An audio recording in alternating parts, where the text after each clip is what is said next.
Shalom! Começando este dia com Deus, porque Deus é bom e a sua misericórdia dura para sempre. Amém. Glória a Deus. Hoje é terça-feira, 11 de agosto de 2026. Que o Senhor nosso Deus derrame as bênçãos dos céus sobre a minha vida e sobre a vida de vocês. Amém?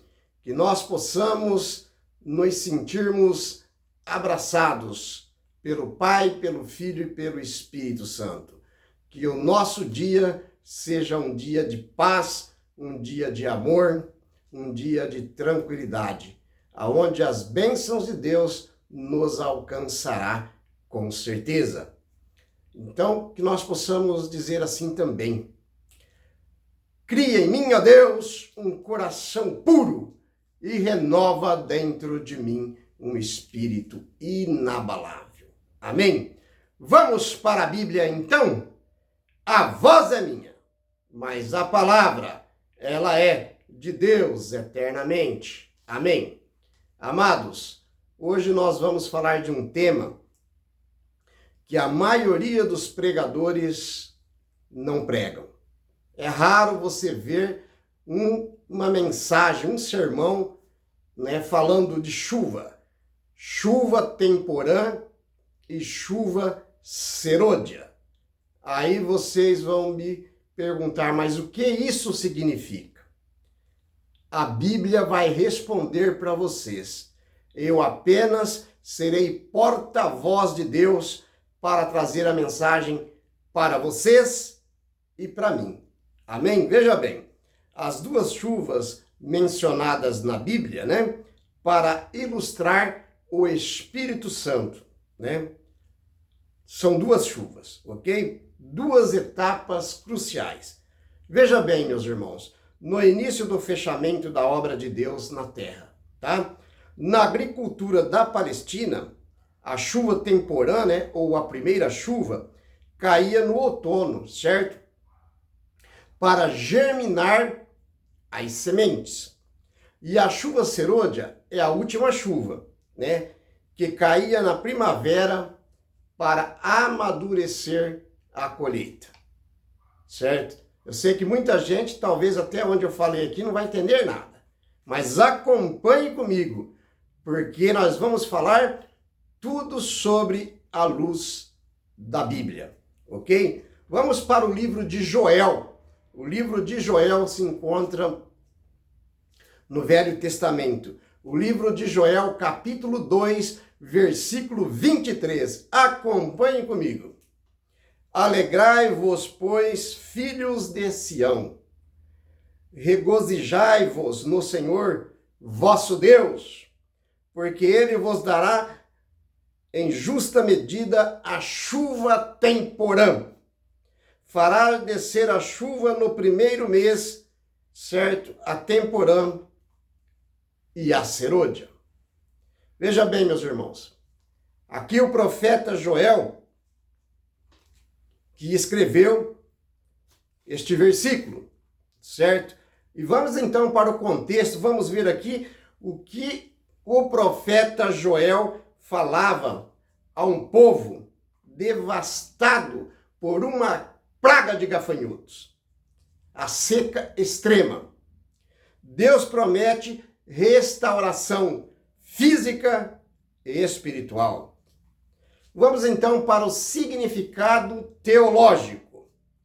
O termo em justa medida, certo? Ou mestre da justiça no original hebraico, liga a chuva, certo? Ao ensino da palavra de Deus.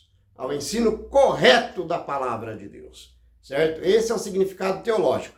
Agora nós vamos para a aplicação profética do texto.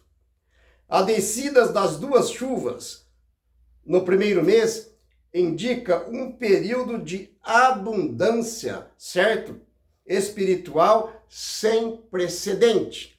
Então que Deus mande chuvas de bênçãos nas suas vidas e na minha vida, certo? Onde o conhecimento da verdade e o poder do Espírito Santo operam juntos para salvar o povo. Ok? Ainda no livro de Joel, capítulo 2, versículo 28 e o versículo 29. E acontecerá depois que derramarei o meu Espírito Santo sobre toda a carne. Vossos filhos e vossas filhas profetizarão, certo? Vossos velhos sonharão e vossos jovens terão visões, certo? Até sobre os servos e sobre as servas derramarei o meu espírito naqueles dias. Então aqui já deu para entender mais ou menos, por enquanto, que a chuva trata-se do derramamento do Espírito Santo. A chuva temporã, ela cai, né, para germinar, certo? A plantação. A chuva serôdia cai no final, aonde ela amadurece os grãos para a colheita final, certo? E é isso. A palavra de Deus está semeando as sementes, que é a salvação das almas, através do Espírito Santo de Deus. Amém? Ó, o contexto deste versículo. Esse trecho explica o cumprimento espiritual das promessas, né, das chuvas, no versículo 23. Vou ler de novo o versículo 23. Alegrai-vos, pois filhos de Sião, certo? Regozijai-vos no Senhor, vosso Deus, porque ele vos dará em justa medida a chuva temporã. Fará descer no primeiro mês a temporã e a serôdia, certo? Mas vamos agora então para o significado teológico. Deus quebra as barreiras sociais de idade e de gênero. O Espírito Santo não é mais exclusivo para reis ou profetas do Antigo Testamento, certo? Mas para todos os crentes, para todos aqueles que entregam a vida nas mãos de Cristo Jesus. Amém? Certo? Veja bem, meus irmãos. Agora a gente vai para a aplicação profética, certo? Vamos falar um pouquinho agora do Pentecoste no livro de Atos, porque lá o apóstolo Pedro, ele cita o livro de Joel. O apóstolo Pedro cita este texto em Atos capítulo 2, do versículo 16 ao versículo 18, para explicar o Pentecostes, chuva temporã, o derramamento do Espírito Santo. Porém, a profecia aponta, certo, para um cumprimento duplo e ainda maior nos finais dos tempos, né? A chuva serôdia, o derramamento do Espírito Santo antes do grande dia do Senhor, certo? Qual vai ser o grande dia do Senhor? A sua segunda vinda nas nuvens dos céus. E a palavra de Deus diz que todo olho o verá, certo? Veja bem, meus irmãos, agora a gente vai para o livro de Tiago. O livro de Tiago, capítulo 5, versículo 7. Sede, pois, pacientes até a vinda do Senhor, certo? Eis que o lavrador aguarda o precioso fruto da terra, esperando com paciência até que receba as primeiras e as últimas chuvas, certo? O contexto aqui de Tiago, certo? Tiago está confrontando cristãos que sofriam injustiças e opressões, incentivando-os a olhar para a segunda vinda de Cristo. Que nós possamos olhar para Cristo, para a sua segunda vinda e saber que ele vai voltar. Se você acredita em Deus, ele vai voltar. Se você não acredita em Deus, ele vai voltar. Certo? Agora vamos para o significado teológico do texto. Deus é apresentado como lavrador supremo. O precioso fruto, são as vidas humanas, certo? O lavrador não colherá o grão verde. Ele espera pacientemente pelo amadurecimento da semente que as chuvas trazem, certo? Agora vamos para a aplicação profética do texto. O texto mostra que a história humana não terminará em caos desordenado, mas em uma colheita justa e planejada, certo? A paciência da igreja deve ser moldada pela certeza de que o Espírito Santo de Deus completará o seu papel de amadurecer a fé dos santos, certo? A fé de cada cristão, certo? Então esse é o papel do Espírito Santo. O papel do Espírito Santo é convencer eu e você do pecado, certo? Isso é o trabalho do Espírito Santo de Deus, de mostrar aonde nós estamos errados, certo? Então, deixe o Espírito Santo de Deus habitar em vossos corações. A palavra de Deus diz assim: se hoje ouvirdes a minha voz, não endureçais os vossos corações. Amém? Livro de Oséias, capítulo 6, versículo 3. Conhecemos e prosseguimos em conhecer ao Senhor. Qual Senhor? O Senhor nosso Deus. Amém? Como a alva, a sua vinda é certa. A vinda é certa. E ele descerá sobre nós como a chuva serôdia que regra a terra. Certo? Vamos para o contexto aqui. Um apelo urgente ao arrependimento nacional de Israel, que havia então se afastado de Deus, certo? O povo de Israel ficaram 40 anos no deserto, ficaram 400 anos cativos na mão dos egípcios, certo? Agora vamos para o significado teológico. O conhecimento de Deus, certo? Não é estático. Sabe por quê? Porque ele precisa progredir. Prosseguimos em conhecer, ou prossigamos em conhecer. O relacionamento com o Senhor é comparado ao ciclo natural da água e do amanhecer. Vamos agora para a aplicação profética do versículo. Assim como a alva, ao amanhecer, desfaz a noite gradualmente. A revelação de Deus cresce na vida da igreja, na minha vida e na vida de vocês, porque cada um de nós somos uma igreja, certo? A vinda do Senhor como chuva serôdia garante que o ápice da história da igreja será marcado por uma intimidade profunda com o nosso Criador. Então isso significa o quê?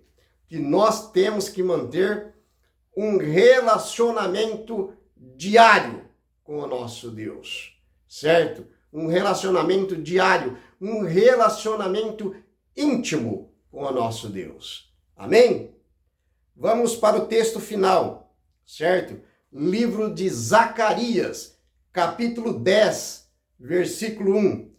Pedi ao Senhor chuva no tempo da chuva serôdia.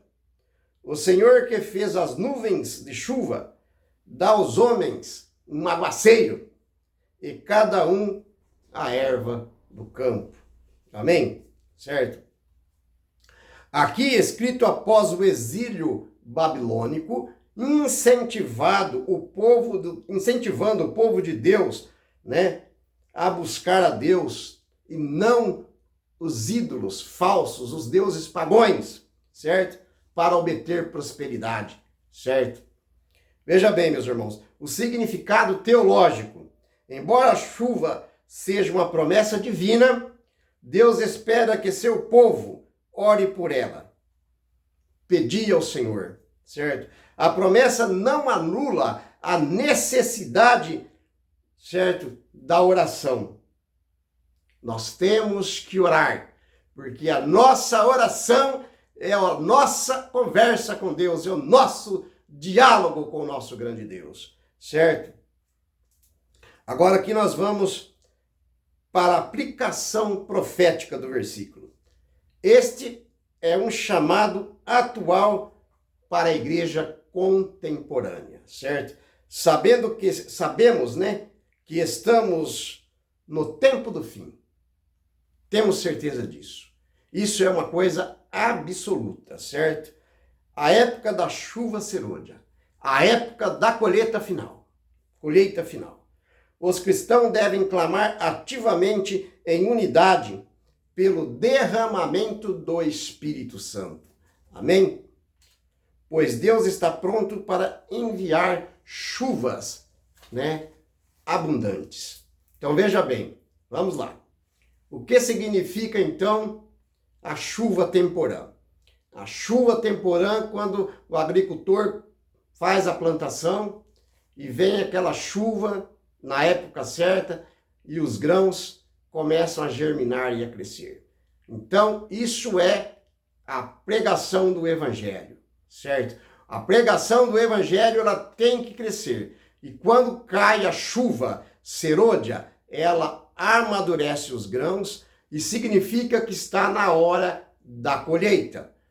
Trazendo para o lado espiritual, a chuva serôdia será derramada antes da volta de Cristo, para terminar a colheita. Aí então a porta da graça se fechará e não haverá mais tempo de você entregar a sua vida a Deus. Então, se você ainda não entregou a sua vida a Deus, entregue a sua vida a este grande Deus. Sabe? Porque Ele te ama. Porque Ele quer te salvar, meu irmão. Ele quer te salvar, minha irmã. Certo? E ainda há tempo.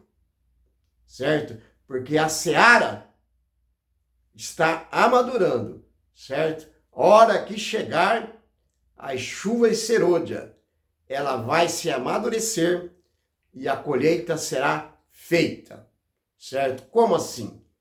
Deus, então, enviará seu único filho, aquele que morreu na cruz, por mim e por vocês, Jesus, e ele voltará pela segunda vez para fazer a colheita final. Quem aceitou Cristo será salvo, quem não aceitou será condenado. Então, por enquanto, a porta da graça está aberta, certo? Mas a hora que ela se fechar, não tem mais jeito. Então eu digo para você, entregue a sua vida agora nas mãos de Deus, porque Deus te ama e quer te salvar. Oremos. Grandioso e eterno Deus, Pai de amor e misericórdia, louvado, honrado, glorificado, santificado, Pai, sejas o teu santo e poderoso nome para sempre. Obrigado, Pai, por nos trazer esta mensagem. Obrigado por o Senhor nos dar a oportunidade de compartilharmos com os nossos irmãos e nossas irmãs em Cristo Jesus. E eu peço a Ti, ó grande Deus, aonde esse vídeo chegar, que o Senhor derrame as bênçãos dos céus sobre a vida das pessoas que irão assistir, certo? E que o Senhor envie seu Espírito Santo para capacitar as pessoas a entender a mensagem. Amém? Em nome de Jesus, muito obrigado, hoje e para todo sempre. Amém. A voz foi minha, mas a palavra, ela é de Deus eternamente. Amém. Shalom.